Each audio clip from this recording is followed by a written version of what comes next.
You guys can stop freaking out now. Tyler Van Dyke is not injured. You are Locked On Canes, your daily podcast on the Miami Hurricanes. Part of the Locked On Podcast Network, your team every day.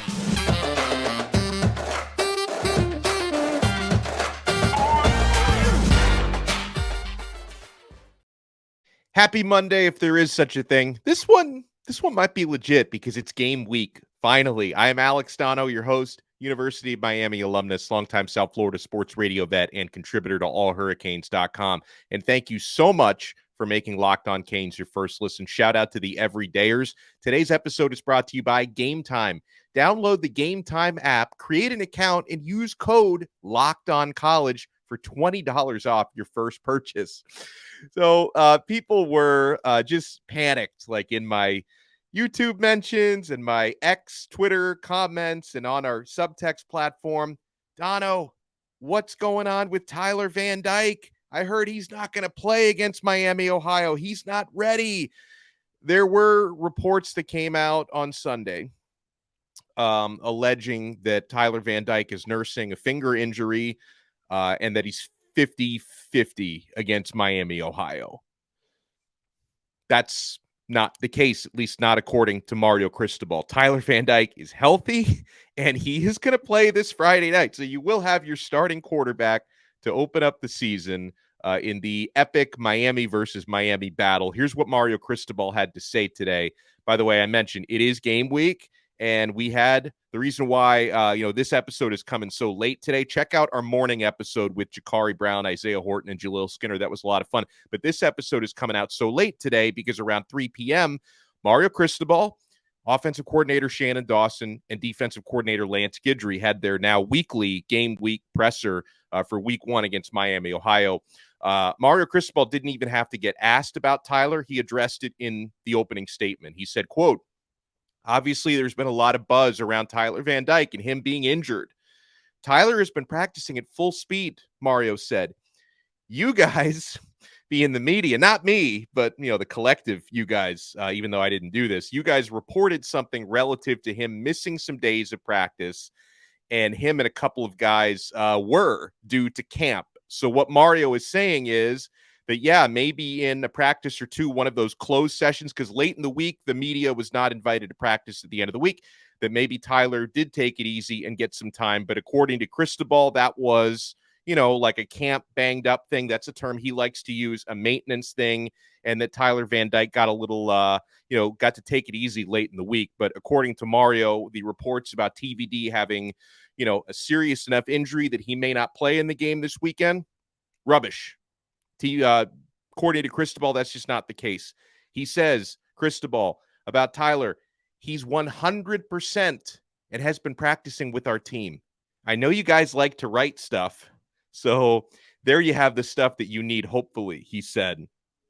And a little bit more on the injury situation. And again, Tyler Van Dyke is not injured, so that means the Miami Hurricanes starting quarterback will be leading the offense on Friday night at 7 p.m. at Hard Rock Stadium. Cristobal was asked about the larger injury outlook, right? Because there have been certain players who have missed a little time in camp, right? We talked about them taking it a little easy on Elijah Arroyo, coming off of his injury. And we know that at some point in the earlier days of camp, Chris Johnson, the freshman running back, missed a little bit of time, but he's been back the last couple of weeks, full go for him.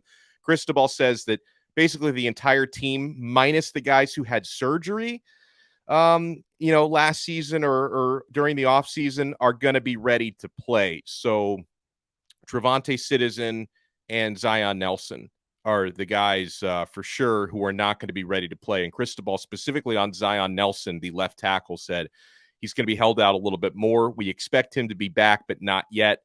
Sounds like the staff doesn't want to rush him back, until they're sure that he's ready. Because, I think that they may have rushed him and a couple of other guys back a couple times last season. And, maybe that wasn't the best thing. You want to make sure he's fully healthy. Cristobal did say, again, he does expect Zion Nelson to play at some point this season. Now, when I was on our subtext platform earlier and I was kind of typing while Mario was talking, I got some of you guys excited because I thought Cristobal said that Trevante Citizen would be ready by the second or third game, but he was actually talking about Jonathan Dennis, the offensive lineman, because he said their names like very close to one another. So Jonathan Dennis, reserve offensive lineman, sounds like he, who has missed some time in camp, is going to be ready to go for the second or third game. We're going to have to likely wait a little longer for Trevante Citizen.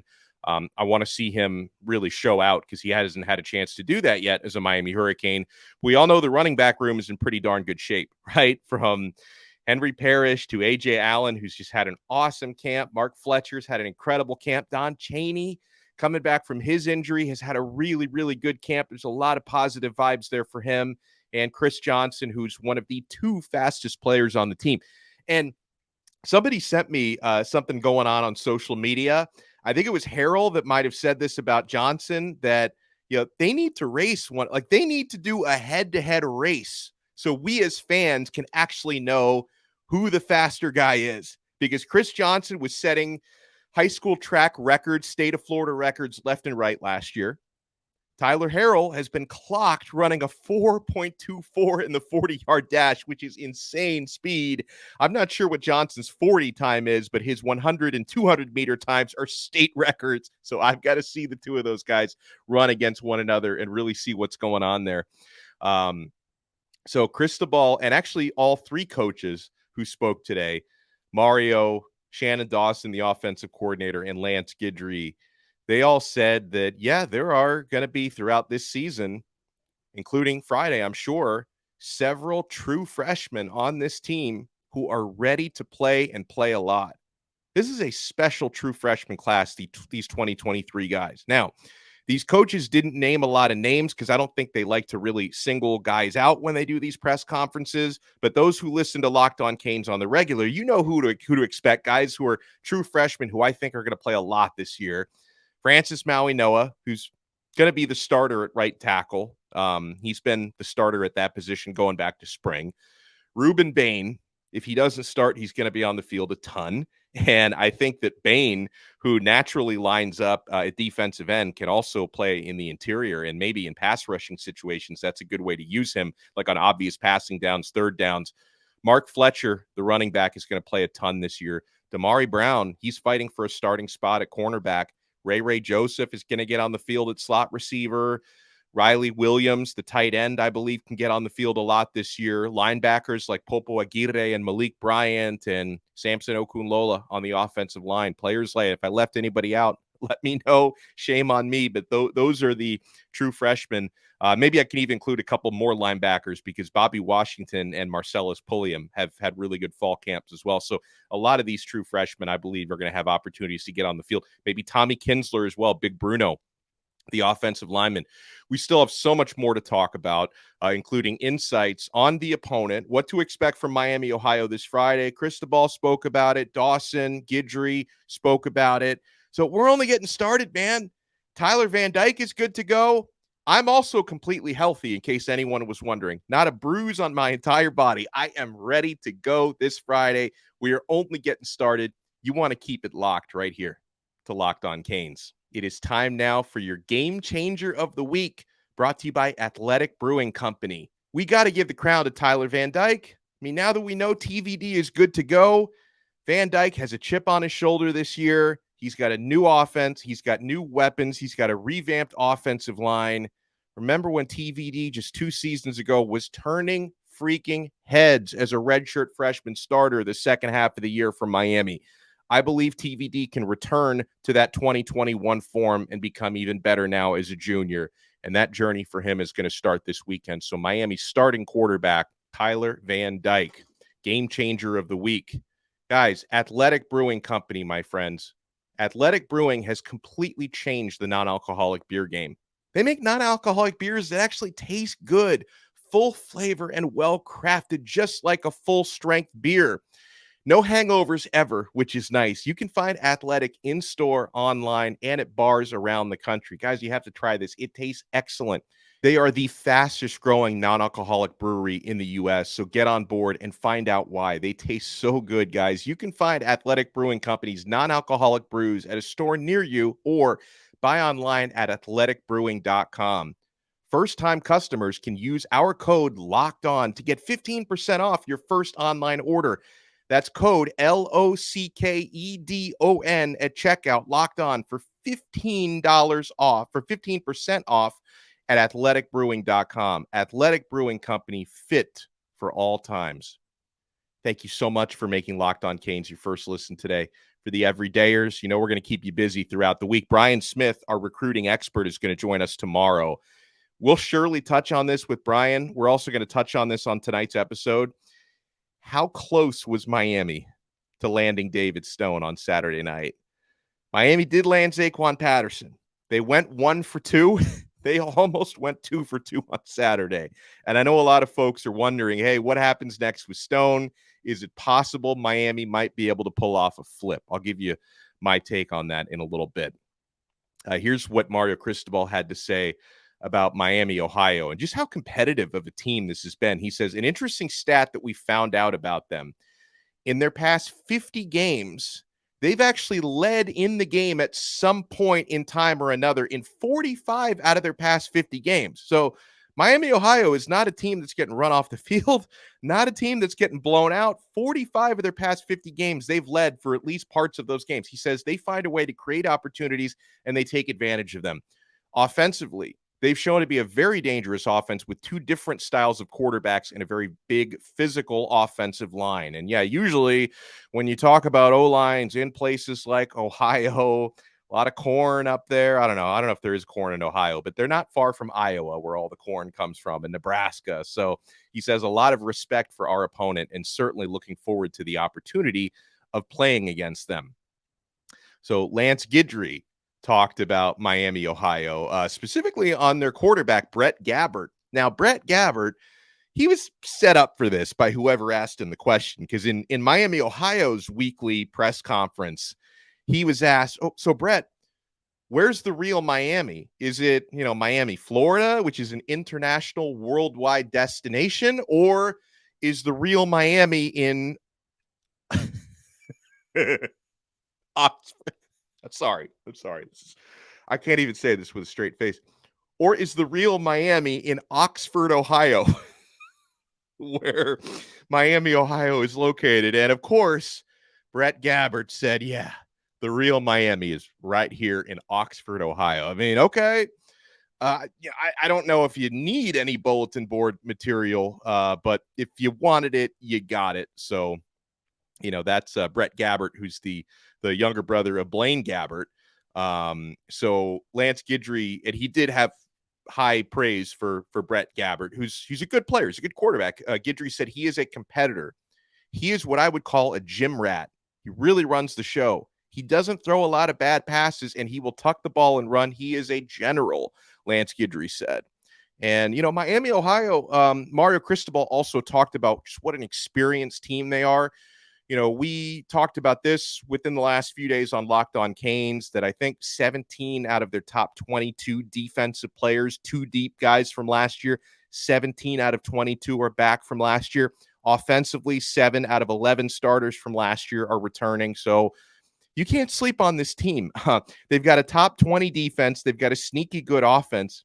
If you don't take this game seriously, then, we're going to have a whole bag of things to talk about in our post-game episodes after that one. But, Miami, Ohio is not a team you can sleep on, all right? Something I asked Shannon Dawson about today, the offensive coordinator, because you remember when Dawson spoke to the media a few weeks ago after Miami's first scrimmage, he talked about how the passing game, they were still working on getting everything in sync. Right? It wasn't any really issue with the receivers or the way the quarterbacks were throwing. It was just the timing, getting the timing down, getting the sync correct. That was a few weeks ago. So I asked Dawson how that's going, and he was really upbeat about it, saying that they are progressing really well in that regard. Mario Cristobal told me the same thing, by the way, and that they're really building nice chemistry between the quarterbacks and the receivers, and you can include the tight ends in that conversation as well.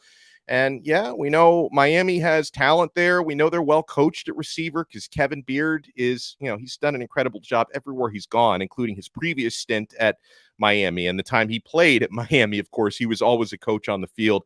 I think Beard is doing an excellent job with that group. And as far as the quarterback side of it, we've talked about this, the importance of your quarterback coach also being your offensive coordinator.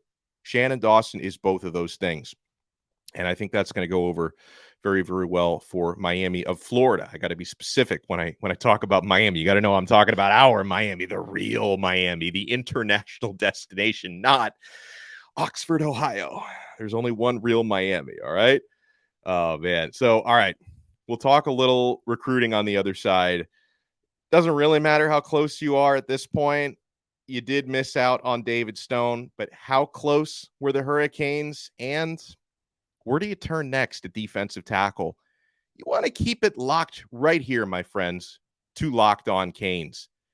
Guys, if you're looking for tickets to big-time sporting events and concerts, especially if you need those at the last minute, you got to keep it locked to Game Time.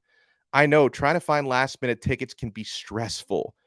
Are you getting a good deal? Can I find a better deal somewhere else? Believe me, you're getting the best deal at Game Time. Game Time is the fast and easy way to buy tickets for all sports, music, comedy, and theater near you. With killer deals on last-minute tickets and their best price guarantee, you can stop stressing over the tickets and start getting hyped for the fun you'll have. They have very well-priced tickets for Miami versus Miami this weekend. I've seen them as low as $4, my friends. And you can get images of your seat views, your lowest price guarantee.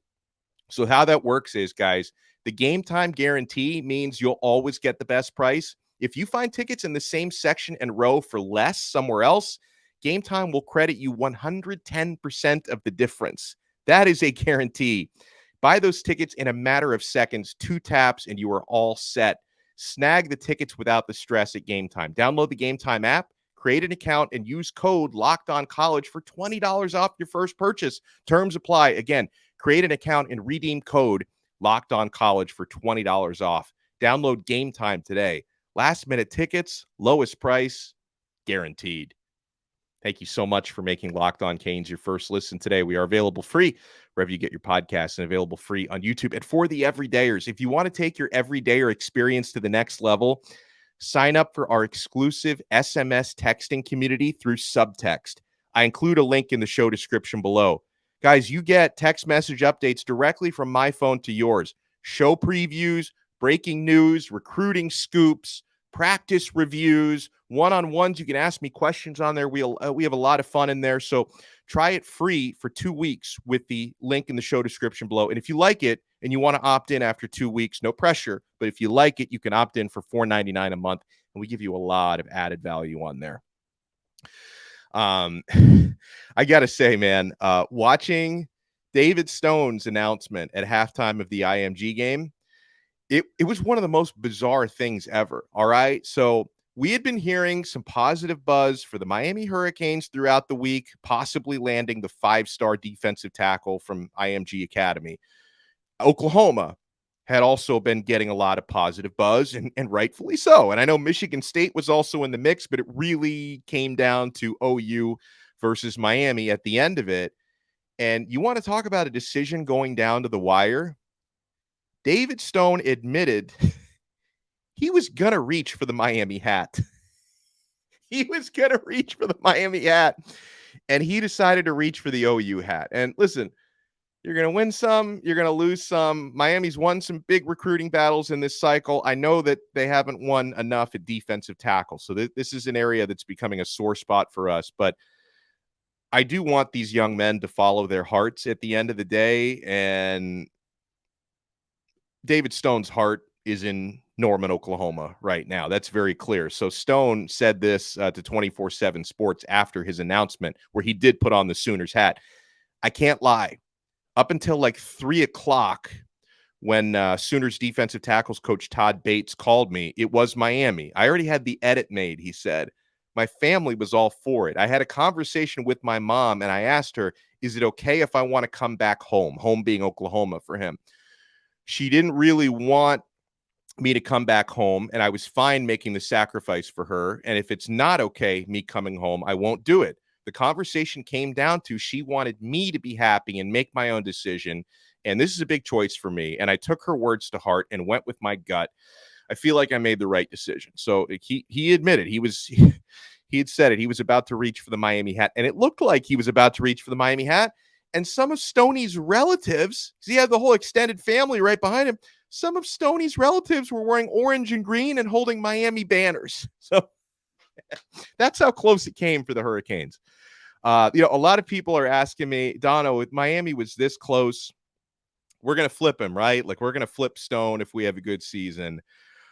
Guys, just based on the way he described his thought process, I hope I'm wrong, but I say you're probably not going to flip him. In fact, I would go the opposite way. I think if he had put on the Miami hat on Saturday, Oklahoma would have the better chance of flipping him, because something Miami clearly did, because Stone confirmed it, Miami won over his family. And we talked about that late last week, that I believed, and I was right, that the University of Miami had won over David Stone's family and they had won over Stone's mother.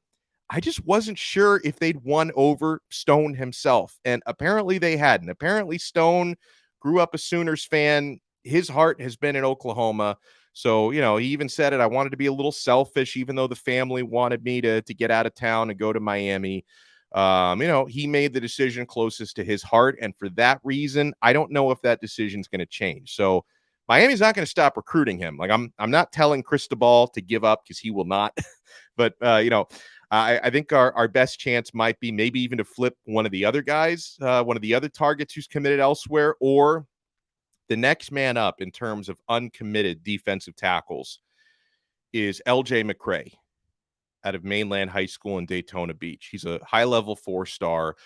I was told by someone pretty close to the recruiting situation a couple months ago that Miami's coaches actually feel like LJ McCray has more potential, more unreached so far potential than any of the 5 stars like Justin Scott, Kamari and Franklin, David Stone. Like, obviously those guys are better right now in high school. That's why they're 5 stars and McCray is a 4-star.